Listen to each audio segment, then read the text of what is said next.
Good morning, good morning. Ayan ang itsura ng ayan ang itsura ng palibot dito sa May Awesome Hotel. Ang ganda.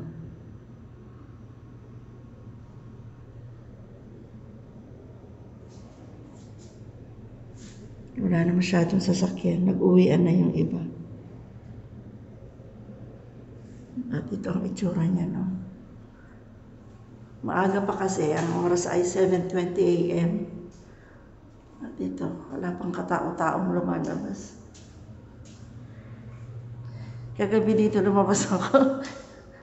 Parang nakakatakot kasi sobrang tahimik, tapos walang naglalakad. Walang naglalakad ng mga tao.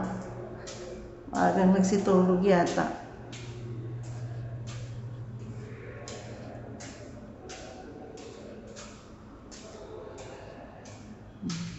Ngayon maingay na yung paligid. Naririnig ko na sila.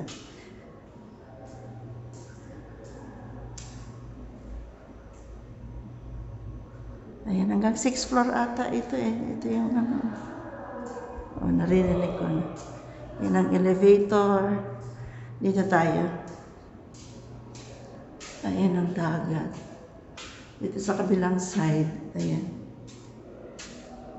Grabe na ang nakaka-relax tingnan.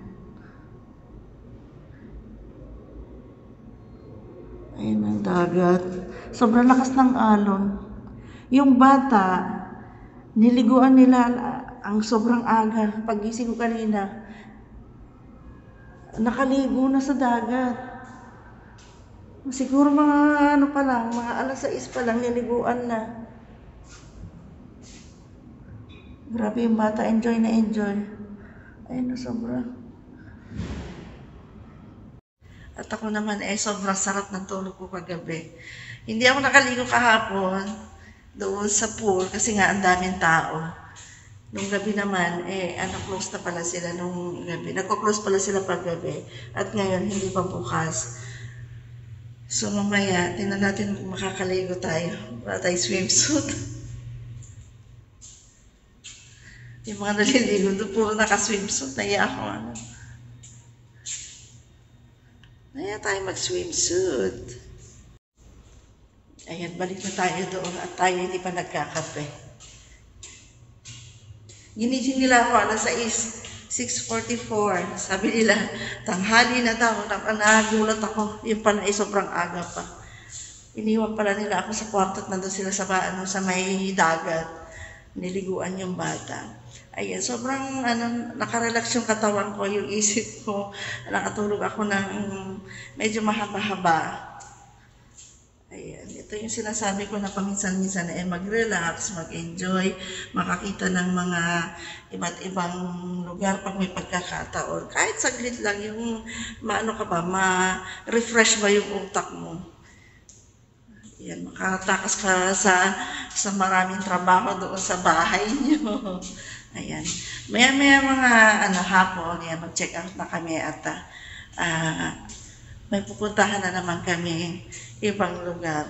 So, yun, habang nandito tayo mag-enjoy tayo. Maya-maya tingnan natin kung makapag-swimming tayo doon. Sana hindi ako mahiya.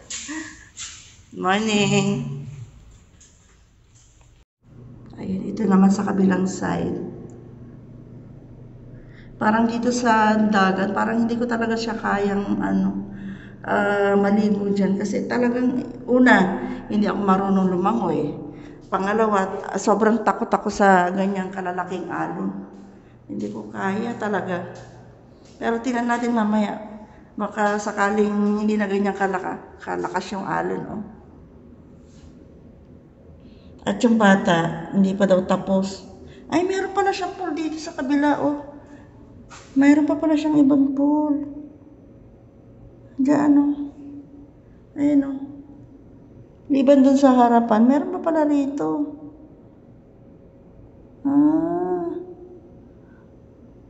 Mapuntahan niya yan mamaya.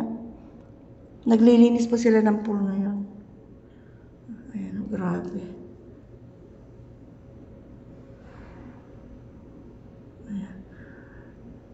5 pa lang daw, andyan na yung maglolo.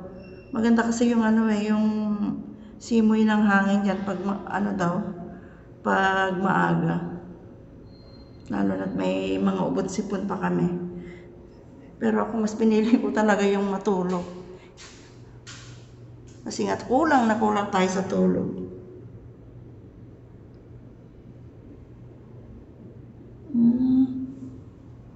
So, balik na tayo. Wala pang tao. Wala pang nalabas dyan. Let's go.